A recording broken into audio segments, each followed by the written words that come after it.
I love God because he was the glue that held me together when life felt like it was falling apart. And that was a quote that I seen on TikTok that I truly love because it resonated with me deeply and reminded me that I'm walking with God because with God, I can finally feel complete.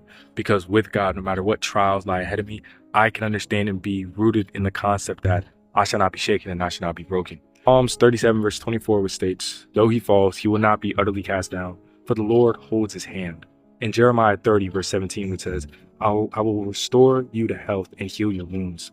The reason I love those verses is because it reminds us of the fact that God loves us. God is looking to heal and restore us when we abide in him.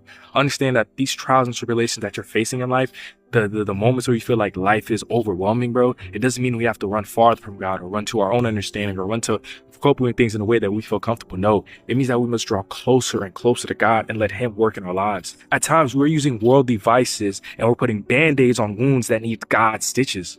So instead of running to things that make you feel comfortable, instead of running to try to put a band-aid on that big wound, run to God and let him stitch you up. Run to God and let him be the glue that holds you together in times when you don't even know what exactly is going to hold you together.